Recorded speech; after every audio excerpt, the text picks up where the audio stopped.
Lesson number 9, जिसका नाम है डेजर्ट एनिमल्स। डेजर्ट का मतलब होता है रेगिस्तान, मरुस्थल, और एनिमल्स का मतलब तो आप जानते ही हो, जानवर। तो यानी आज हम पढ़ेंगे रेगिस्तान में रहने वाले जानवरों के बारे में। Deserts are the driest places on earth and sometimes go for months or even years without rain. But even the desert animals cannot survive without water or for long periods in the scorching sun.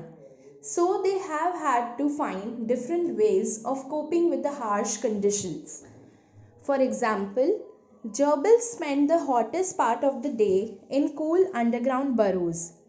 And strange insects called darkling beetles are experts at catching drops of moisture on their legs, then lifting them into the air until the drops trickle down into their mouths. Not all deserts are endless sea of rolling sand dunes. Some are rocky or pebbly and dotted with small bushes, while others are sprinkled with colorful flowers during the spring. तो रेगिस्तान जो होते हैं, वैसे तो रेगिस्तान जो है वो दुनिया के सबसे ज़्यादा सूखे हिस्सों में आते हैं, पर फिर भी कुछ जानवर ऐसे हैं जो रेगिस्तान में ज़िंदा रहते हैं। और कभी कभार तो यहाँ पे महीनों या फिर साल साल भर तक बारिश नहीं होती, पर फिर भी यहाँ के जो जानवर होते हैं रेगिस्तान के, वो बिना पानी के या फिर वैसे तो हमें पता है कि कोई भी जानवर बिना पानी के या फिर ज़्यादा देर तक कड़ी धूप में ज़िंदा नहीं रह सकता, तो इसलिए वो अलग अलग तरीके ढूंढते हैं इन परिस्थितियों से जूझने के। जैसे कि जर्बिल्स जो होते हैं वो क्या होते हैं, वो एक चूहे जैसे बड़े बड़े चूहे होते हैं, बड़े बड़े चूहे जैसा जानवर होता है जो रेगिस्तान में पाया जाता है।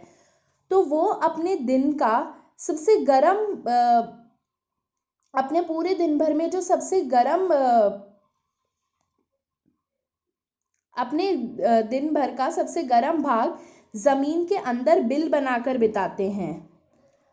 और क्योंकि ज़मीन के अंदर का जो बिल होता है वो उनके लिए ठंडा होता है। और अजीब से मच्छर जैसे जानवर, जिन्हें कि डार्कलिंग बीटल्स बोलते हैं, या फिर हिंदी में कहें तो एकदम काले रंग के बीटल, वो अपनी टांगों पर हवा की नमी को सोख लेते हैं और फिर ये अपनी टांगों को हवा में तब तक ऊपर उठाते हैं जब तक ये पानी की बूंद उनके मुंह के अंदर ना गिर जाए। तो देखा हमने ये कैसे जानवर हैं। और ऊँट को तो हम सभी जानते हैं। और ऊँट रेगिस्तान में कैसे पानी मिलता है ऊँट को, तो ऊँट रेगिस्तान के पौधों से पानी प्राप्त करता है।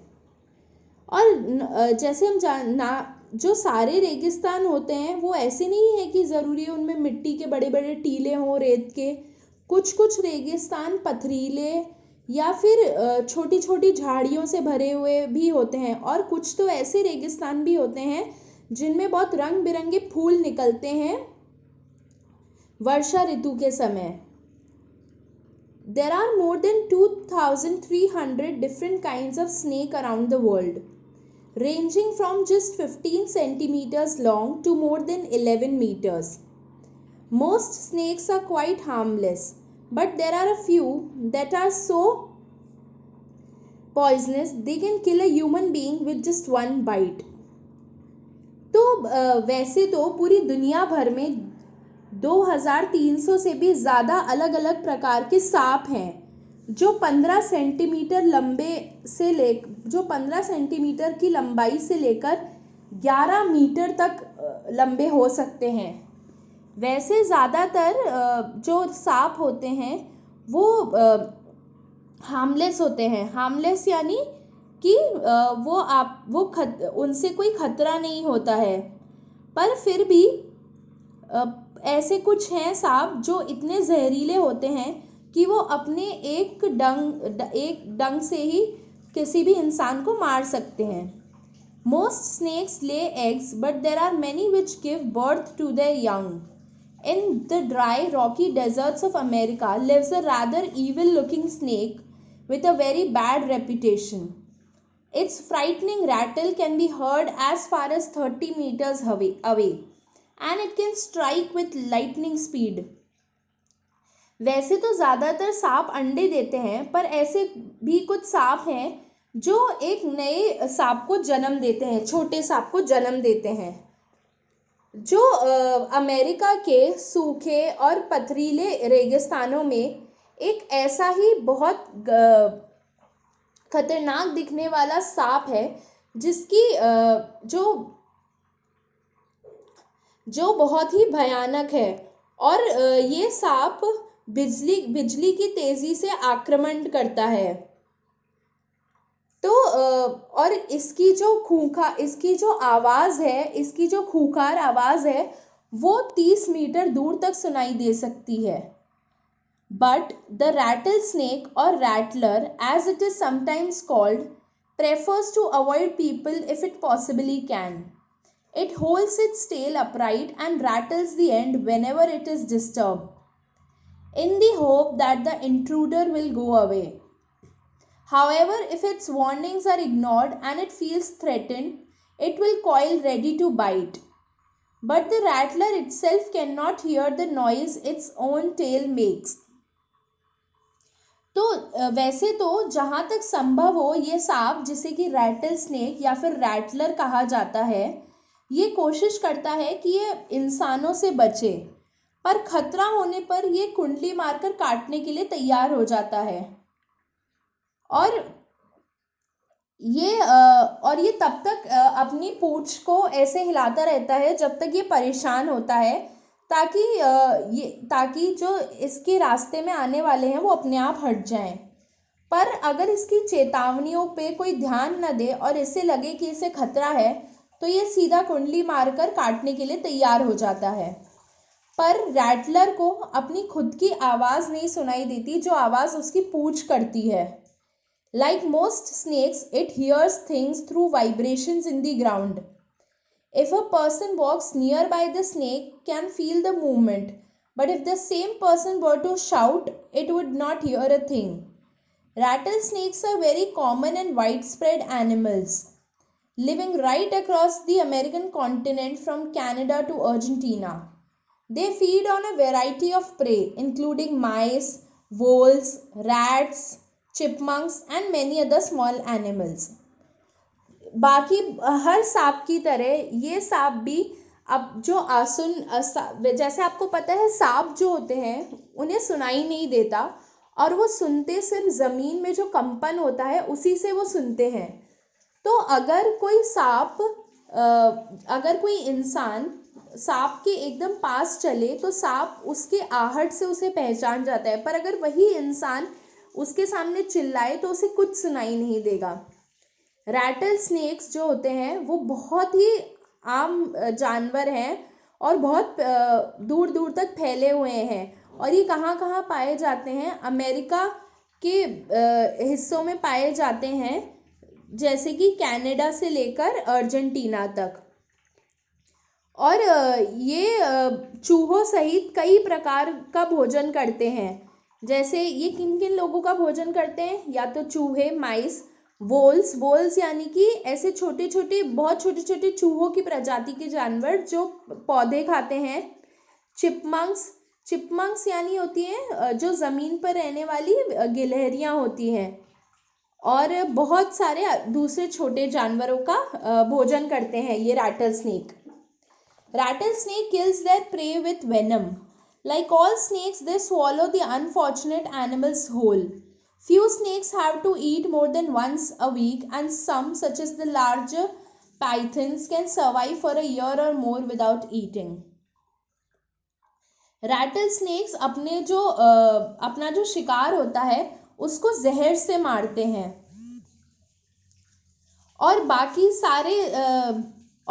बाकी सारे सांप की तरह ये भी जो बेचारे बदकिस्मत जानवर हैं उनको पूरा का पूरा निगल जाते हैं।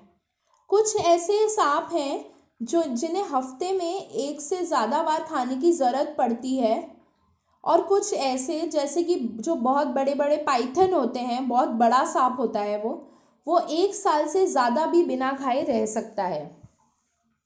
Mongooses like to hunt together, but they always keep a lookout for dangerous predators nearby.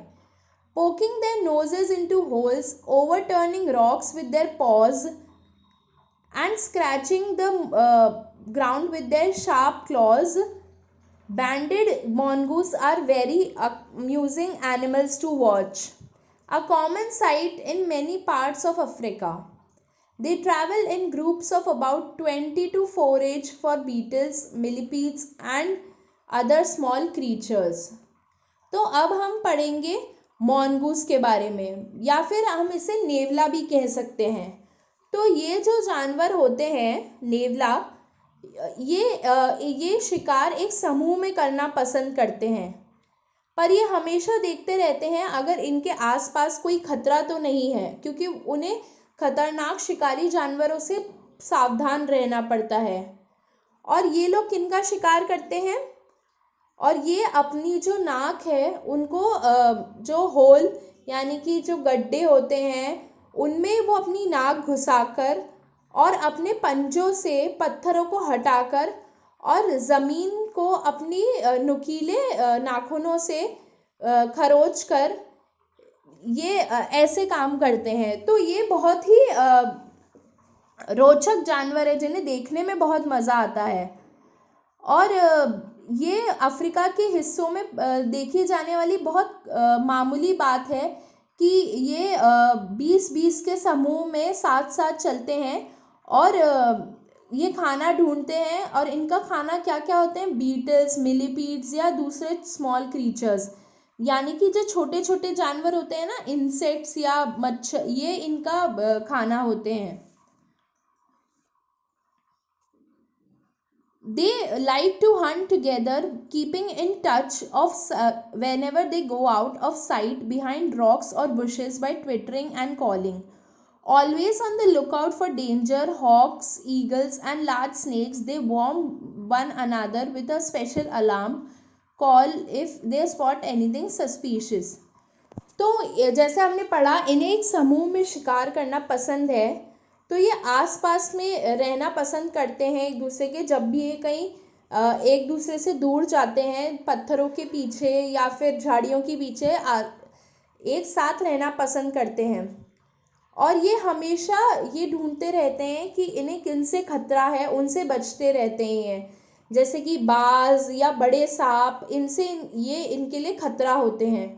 और जब भी इन्हें ऐसा कोई दिखता है तो ये एक दूसरे को चेतावनी दे देते हैं, एक स्पेशल अलार्म कॉल जैसा, यानी कि एक बहुत ही स्पेशल आवाज़ निकालते हैं ये, जिससे एक दूसरे को चेतावनी देते हैं अगर इन्हें कुछ भी संदेह होता है कि कोई खतरनाक जानवर आ रहा है। तो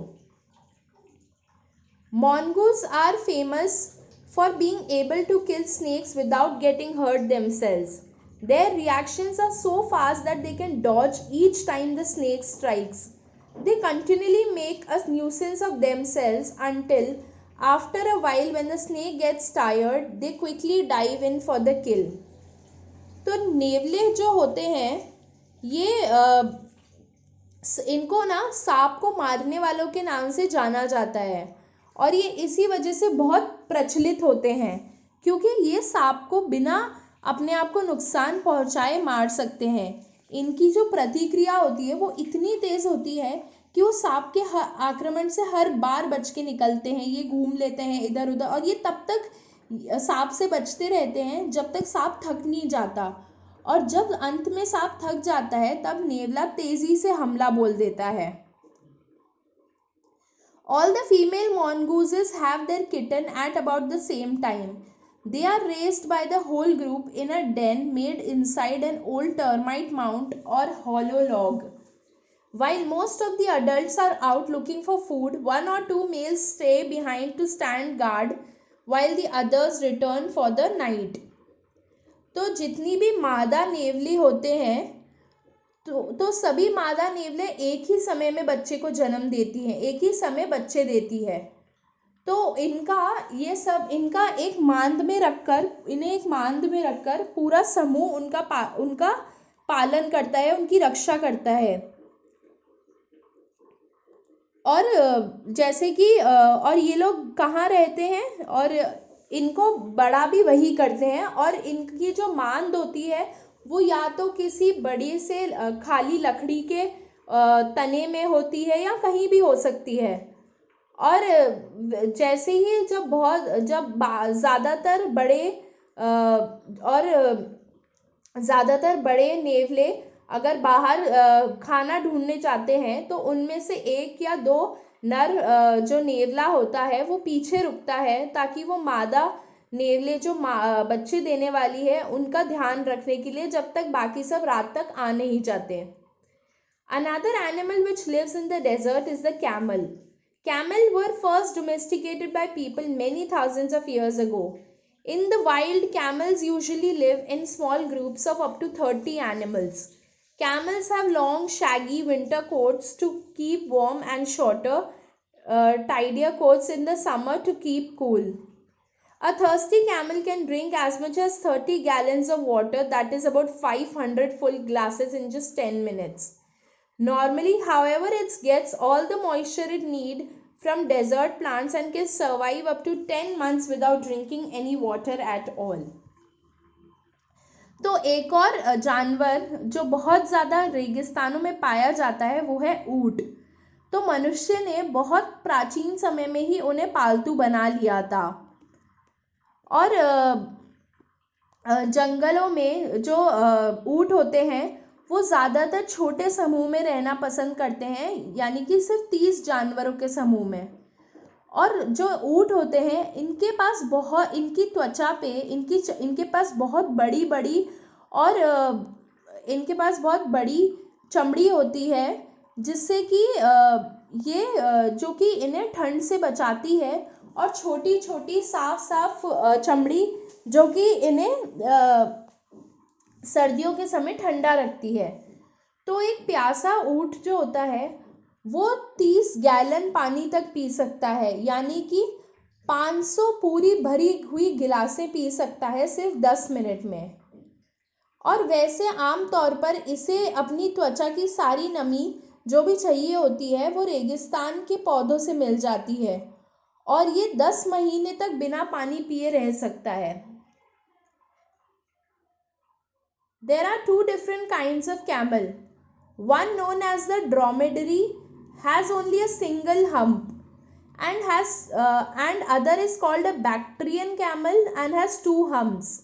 The humps help the animal to survive in the desert by acting as storage containers, but they don't store water as many people wrongly believe. They are full of fat.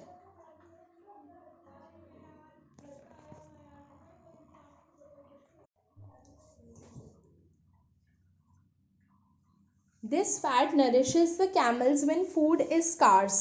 If they have nothing to eat for several days, their humps shrink as the fat is used up.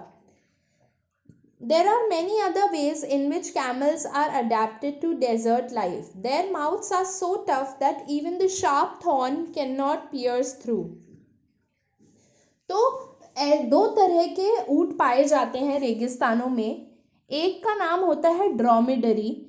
Dromedary वो ऊँट होते हैं जिनके सिर्फ एक कूबड़ होती है, जिनके पीठ पर सिर्फ एक कूब होती है। और दूसरा होता है बैक्ट्रियन कैमल, यानी कि बैक्ट्रियन ऊँट जिसकी 2 कूबड़ होती है। तो ये जो कूब होती है ये जानवर को, यानी कि ये ऊँट को उस रेगिस्तान में जीने में मदद करता है। कैसे? ये एक तरह से उनके लिए स्टोरेज का काम करता है, जहाँ पे सामान रख सकते हैं, पर वो वहाँ पे पानी नहीं रखते हैं जैसा बहुत लोगों को लगता है। ये कूप जो होती है इनके अंदर चर्बी भरी हुई होती है, और ये चर्बी जो होती है ये उस ऊँट को जीने में मदद करती है। ये उस ऊँट को न्यूट्रिशन पहुँचाती है, जो उसको जब ऊँट के पास खाना बहुत कम होता है और बिना किसी भोजन के भी यही चर्बी उन्हें मदद करती है। अगर बहुत दिनों तक वो कुछ खाए ना तो उनकी कूप जो होती है वो सिकुड़ जाती है, क्योंकि उसके अंदर की चर्बी काम में आ जाती है। ऐसे बहुत सारे तरीके हैं जिनसे एक ऊँट जो है वो रेगिस्तान की ज़िंदगी में अपने आप को ढाल लेता है और इनके मुंह जो होते हैं वो इतने ज़्यादा कठोर होते हैं कि सबसे नुकीला कांटा भी उससे आर पार नहीं हो सकता। तो ये था लेसन नंबर 9। अब पहला क्वेश्चन है कि आप talk to your partner and say whether the following statements are true और फॉल्स। तो आपको अपने पार्टनर से बात करनी है और बताना है कि नीचे दिए गए स्टेटमेंट जो हैं वो सही हैं या गलत हैं। ठीक है, तो पहला क्वेश्चन है no animals can survive without water, मतलब कोई भी जानवर बिना पानी के जिंदा नहीं रह सकता। तो ये तो सच है, ट्रू। अगला है deserts are endless sand dunes, मतलब रेगिस्तान जो होते हैं वो कभी ख़त्म ना होने वाले रेतीले टीले हैं। तो ये तो गलत है, हमने ऊपर पढ़ा कि कुछ ही रेगिस्तान होते हैं जो रेतीले टीले होते हैं, कुछ पथरीले, और कुछ तो ऐसे भी हो सकते हैं जिनमें रंग बिरंगे फूल होते हैं। अगला है ज़्यादातर जो सांप होते हैं वो खतरा नहीं पहुंचाते हैं। तो ये सच है, जैसा हमने ऊपर पढ़ा। Snakes can not hear but they can feel vibrations through the ground, मतलब सांप सुन नहीं सकते पर वो ज़मीन की कंपन को महसूस कर सकते हैं। तो ये सच है, true. Camel store water in their hums, जो ऊँट होता है वो अपनी कूप में पानी को स्टोर करता है। तो ये क्या है, ये गलत है, फॉल्स। अब अगला सवाल है कि हम answer the following questions. How do desert animals survive without water, रेगिस्तान के जानवर बिना पानी के कैसे जिंदा रहते हैं। तो इसका जवाब होगा कि रेगिस्तान के जानवर पानी के बिना जिंदा नहीं रह सकते, बस वो इन परिस्थितियों से जूझने के अलग अलग तरीके ढूंढ लेते हैं। जैसे कि जर्बिल्स जो होते हैं वो अपने पूरे दिन भर का सबसे गर्म भाग जो है वो ठंडे उसमें ज़मीन के अंदर वो बड़े बड़े गड्ढे बना लेता है और उनमें बिताता है। और डार्कलिंग बीटल्स यानी काले बीटल जो हैं वो जो नमी होती है उसको अपने पाँव पर सोख लेता है और उसके बाद में अपने पाँव को तब तक ऊपर उठाता है जब तक वो बूंद उनके मुंह के अंदर तक ना गिरे। अगला सवाल है हाउ डू मॉनगूजेस किल स्नेक्स, यानी कि नेवले सांप को कैसे मारते हैं। तो नेवला सांप को मारता है कैसे, तब वो उससे तब तक बचता रहता है जब तक सांप उसे मारने की कोशिश करता रहता है, और वो तब तक उससे बच के इधर उधर भागते रहता है जब तक कि सांप थक नहीं जाता। और जब सांप थक जाता है तो वो अचानक से उस पर हमला बोल देता है। How does the hump of camels help them to survive when there is no water, तो ऊँट की जो कूब होती है वो उन्हें कैसे मदद करती है जब पानी नहीं होता है। तो जैसा हमने पढ़ा, जब पानी नहीं होता तो जो ऊँट की जो कूब है वो एक तरह से स्टोरेज कंटेनर का काम करती है। क्यों? क्योंकि उसके अंदर चर्बी जमी हुई होती है, जो चर्बी उन्हें तब मदद करती है जब पानी नहीं होता। तो अगला सवाल है read the words phrases in the box और अब with your partner find the meaning in the dictionary and fill in the blanks. तो हमको ये जो बॉक्स में दिए गए शब्द हैं इससे रिक्त स्थान भरने हैं। तो पहला है all animals in forest and deserts struggle to dash in harsh in dash. तो इसका होगा all animals in forest and desert struggle to survive in harsh conditions. Though most of the animals are dash यानी कि harmless, some are dangerous when dash threatened. If an dash is noticed, if an intruder is noticed, they attack or bite to save themselves. They struggle dash for food and water. They struggle continually for food and water. Some animals are called dash predators because they dash prey on other animals. फिर अगला है कि अब आपको ये sentence देखना है। Deserts are the driest places on earth. Gerbils spend the hottest part of the day in cool underground burrows. तो आपने इनमें देखा, इनमें कैसे शब्द है, ड्राइएस्ट यानी कि सबसे सूखा, हॉटेस्ट यानी कि सबसे गर्म। तो अब हमें ये जो नीचे सवाल दिए गए हैं ना, इनको भी ऐसा ही बनाना है, जैसे जो ब्रैकेट में दिया गया है उसके आगे EST लगाना है। तो पहला होगा which animal is the tallest, TALLEST। तो आपको सब में EST लगाना है पीछे। Which animal runs the fastest, फिर है which animal on earth is the hottest or the coldest, which animal is the largest, which is the tallest mountain in the world, which is the rainiest place on earth। तो ये होगा RAINIEST, इसमें Y की जगह I लग जाएगा। which is the oldest living animal। अगला सवाल है, तो अब आपको ये सेंटेंसेस देखने हैं और इनमें आपको क्या करना है कि जहाँ भी 90%, जहाँ भी मतलब जो शुरुआत के दिए गए हैं शब्द, उनमें आपको मोस्ट लगाना है।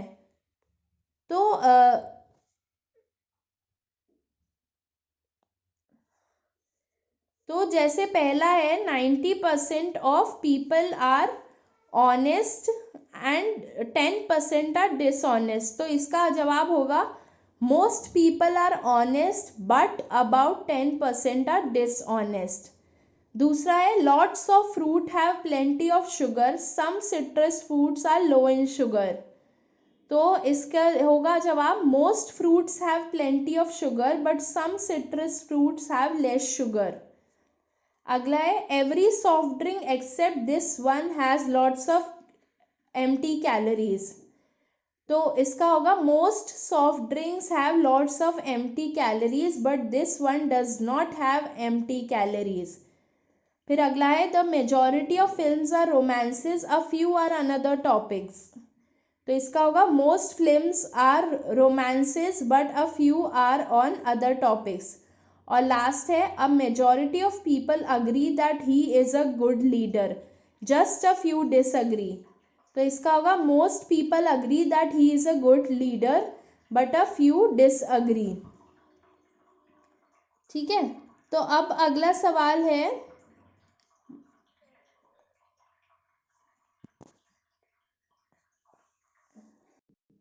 हेलो बच्चों, तो आज हम पढ़ेंगे, नेक्स्ट क्वेश्चन है B, look at these sentences. Animals cannot survive for long without water, so desert animals have to find different ways of coping।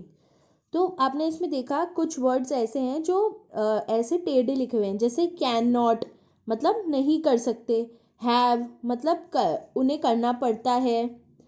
तो आगे क्या बोल रहा है ये, the first sentence says what can not happen और be done. मतलब तो जो पहला सेंटेंस है वो ये बता रहा है कि क्या नहीं हो सकता और क्या नहीं किया जा सकता। The second tells us what must therefore be done, what it is necessary to do. और अगला सेंटेंस ये बता रहा है कि क्या करना चाहिए, क्या होना चाहिए और क्या ज़रूरी है करने के लिए। तो अब हमको ये जो नीचे लिखे हुए सेंटेंसेस है इनको पूरा करना है। इनमें जहाँ हमें लगता है कैन नॉट आएगा वहाँ कैन नॉट लगाना है और जहाँ हैव टू या हैज़ टू आएगा वहाँ वो लगाना है। तो पहला सेंटेंस है you dash reach the island by land और air, you dash go by boat. तो अब हम पहले लगाएंगे you can not reach the island by land और एयर, मतलब आप उस द्वीप पर ज़मीन से या आसमान से नहीं पहुंच सकते। You dash go by boat, you have to go by boat, आपको एक नाव से ही जाना पड़ेगा। We dash see bacteria with our eyes, हम बैक्टीरिया अपनी आँखों से नहीं देख सकते। तो क्या आएगा, we can not see bacteria with our eyes, we dash look at them through a microscope. तो अब आएगा we have to look at them through a microscope, मतलब हमें उनको एक माइक्रोस्कोप की मदद से देखना पड़ेगा। He dash have a new bicycle now, he dash wait till next year, he can not have a new bicycle now, मतलब वो उसके पास अभी नई साइकिल नहीं आ सकती। He dash wait till next year, he has to wait till next year, मतलब उसे अगले साल तक इंतज़ार करना पड़ेगा। Old people often dash hear very well, old people often can not hear very well, they dash use a hearing aid, they have to use a hearing aid, मतलब बूढ़े लोग ज़्यादातर अच्छे से नहीं सुन सकते, उन्हें एक हियरिंग एड, उन्हें कान की मशीन यूज़ करनी पड़ती है। फिर है road users dash do what they wish, मतलब road users can not do what they wish, मतलब रोड इस्तेमाल करने वाले, सड़क इस्तेमाल करने वाले जो उनकी मर्जी आए वो नहीं कर सकते। They dash follow the traffic rules, they have to follow the traffic rules, मतलब उन्हें ट्रैफिक के नियम फॉलो करने पड़ते हैं, यातायात नियम। अगला है she dash accept this decision, she dash question it. फिर है she has to accept this decision, अब यहाँ पहले हैज़ टू आएगा, अब कुछ भी आ सकता है, अब इसकी जगह कैन नॉट भी लगा सकते हैं, पर सही ये लगेगा, मतलब उसे ये निर्णय मानना ही पड़ेगा। She can not question it, वो इस पे सवाल नहीं उठा सकती। You dash believe everything you here, you can not believe everything you here, मतलब आप जो सब कुछ सुनते हो उससे विश्वास नहीं करना चाहिए। You dash use your own judgement, you have to use your own judgement, मतलब आपको अपनी खुद की समझ सूझबूझ का इस्तेमाल करना चाहिए। अगला है imagine you are journeying through a desert, write a couple of paragraphs describing what you see and hear. अब आपको ऐसा सोचना है कि आप एक रेगिस्तान घूमने गए हैं, तो अब आपको कुछ लाइनें लिखनी है इस पर कि आपने क्या देखा और क्या सुना। अब हम पढ़ेंगे एक कविता, इस कविता का नाम है, तो अब हम पढ़ेंगे कविता जिसका नाम है व्हाट इफ, मतलब कि क्या होता अगर ऐसा होता तो। Are there times when your mind's filled with fear? Have you ever thought, what if something happens to me or the people around me? What if the world stops revolving around the sun? What if the sun does not rise in the morning? क्या ऐसा वक्त आता है आपकी ज़िंदगी में जब आपके दिमाग में बहुत डर लगता हो आपको? क्या आपने कभी सोचा है कि क्या होगा अगर मुझे कुछ हो गया तो, या मेरे आसपास वालों को कुछ हो गया तो, या क्या होगा अगर धरती सूरज के आसपास घूमना बंद कर दे तो, और क्या होगा कि अगर कल सुबह सूरज ना निकले तो। Here is a poem which talks about some more such what ifs, तो ये एक कविता है जो ऐसी ही क्या होगा चीज़ों के बारे में बात करती है। Last night while I lay thinking here, some what ifs crawled inside my ear and pranced and partied all night long and sang their same old what if song. इसमें कवि कह रहे हैं कि कल रात जब मैं लेटा सोच रहा था, तब कुछ ऐसे ही क्या होगा के सवाल मेरे कान के अंदर घुसे और खूब इधर उधर घूमते रहे पूरी रात भर, और वही अपना पुराना क्या होगा गाना गाते रहे। What if I am dumb in school? What if they have closed the swimming pool? What if I get beat up? What if there's poison in my cup? कवि कहते हैं कि क्या होगा अगर मैं स्कूल में बहुत ही बुद्धू हो जाऊं? क्या होगा अगर वो स्विमिंग पूल को बंद कर दे? क्या होगा अगर मुझे मार पड़े? क्या होगा अगर मेरे कप में जहर पड़े? What if I start to cry? What if I get sick and die? What if I flunk that test? What if green hair grows on my chest? आगे कवि कहते हैं क्या होगा अगर मैं रोना शुरू कर दूं, या क्या होगा अगर मैं बीमार पड़ जाऊं और मर जाऊं? क्या होगा अगर मैं टेस्ट में फ़ेल हो जाऊं? और क्या होगा अगर मेरे चेस्ट पर यानी छाती पर हरे बाल उग आए? What if nobody likes me? What if a bolt of lightning strikes me? What if I don't grow taller? What if my head starts getting smaller? क्या होगा अगर मुझे कोई पसंद नहीं करेगा? क्या होगा अगर मुझ पर बिजली गिर जाएगी? क्या होगा अगर मैं लंबा नहीं होऊंगा? और क्या होगा अगर मेरा सिर छोटा होना शुरू हो जाए? What if the fish won't bite? What if the wind tears up my kite? What if they start a war? What if my parents get divorced? क्या होगा अगर मछली काटे ना? क्या होगा अगर हवा मेरी पतंग को तोड़ डाले, चीर डाले? क्या होगा अगर एक नया युद्ध शुरू हो जाए? और क्या होगा अगर मेरे माता पिता का तलाक हो जाए? What if the bus is late? What if my teeth don't grow in straight? What if I tear my pants? What if I never learn to dance? क्या होगा अगर बस लेट हो जाए? क्या होगा अगर मेरे दांत सीधे ना आए? क्या होगा अगर मेरी पैंट फट जाए? और क्या होगा अगर मैं नाचना ना सीख पाऊँ? Everything seems well, and then the night time what if strikes again. मतलब कि हर चीज़ ऐसी ही नज़र आती है जब रात में दोबारा ये सारी बातें मुंह पर आती हैं। तो देखा आपने ये किस तरीके का है। और मतलब इन विचारों की संख्या जो है, ऐसे विचारों की, वो बढ़ती ही जाती है और कवि इनसे परेशान ही रहते हैं। ठीक है, तो अब हम करेंगे इसके क्वेश्चन आंसर। तो पहला है, who is the speaker in the poem? मतलब इस कविता में कौन ये बातें बोल रहा है? तो इसका जवाब होगा, the speaker in the poem is a child who has his fears doubts. मतलब ये कविता में जो स्पीकर है वो एक बच्चा है जिसके अपने कुछ डर हैं, अपने कुछ शक हैं जिनके बारे में वो बात कर रहा है। अगला है, with your partner list out the happenings the speaker is worried about. तो अब हमको वो सारी चीज़ें लिखनी है जिसके बारे में ये स्पीकर परेशान है, ये बच्चा परेशान है। तो ये बच्चा किन किन चीज़ों के बारे में परेशान है?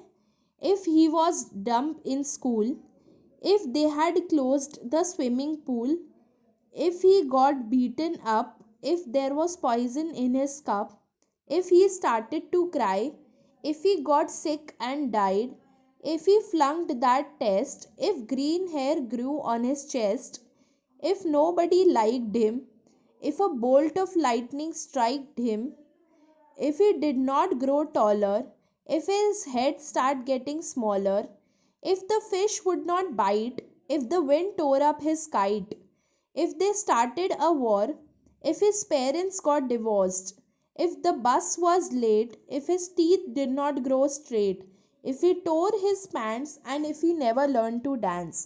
मतलब आपको ये जो कविता में ये सारी चीज़ें लिखी है ना, जिनके आगे व्हाट इफ लिखा हुआ है, तो यही वो सारी चीज़ें हैं जिनको लेकर ये परेशान है बच्चा।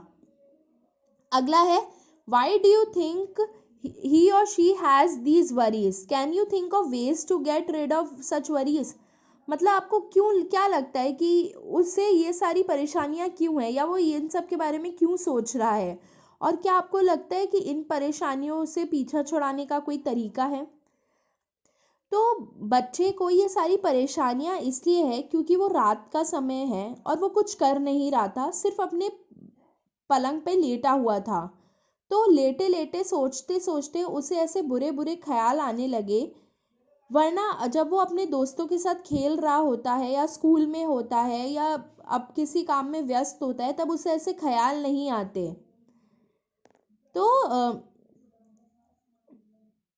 तो इसका तरीका यही है, इन सारे ख्यालों को भगाने का तरीका यही है कि अपने आप को व्यस्त रखो और अपने दोस्तों के साथ बैठो, अपने माता पिता के साथ बैठो, उनके साथ खेलो, उनके साथ बातें करो और अकेले में ऐसी बुरी चीज़ें ना सोचो।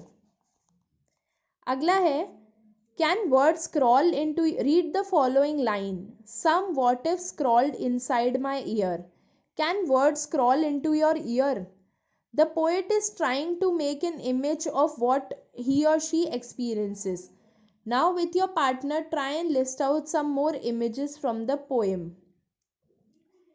तो ये अगली लाइन है कि some what if scrolled inside my ear, मतलब जैसे मैंने बताया था ना कि क्या होगा, ऐसे कई सवाल मेरे कान के अंदर चले आए। तो क्या आपको लगता है कोई शब्द आपके कान के अंदर चलकर आ सकता है? तो ये एक तरह की इमेज बनाई, एक तरह की फ़ोटो है। तो जो पोएट है, जो कवि है, वो ऐसी बहुत सारी इमेज बनाने की कोशिश कर रहा है जो वो महसूस करता है। जैसे इसका जवाब होगा pranced and partied all night long, pranced and partied all night long, और sang their same old what if song, sang their same old what if song, everything seems swell, everything seems swell, the night time what if strikes again। तो ये सारी चीज़ें हैं। अब आपको क्या करना है, अगले सवाल में आपको अपनी पूरी हर दिन की लाइफ में, हर दिन की ज़िंदगी में जो जो ऐसे क्या होगा शब्द, अगर आप क्या होगा वाली चीज़ें अगर आप महसूस करते हो तो आपको वो सारी लिखनी है। ठीक है, तो ये हो गया हमारा लेसन नंबर 9।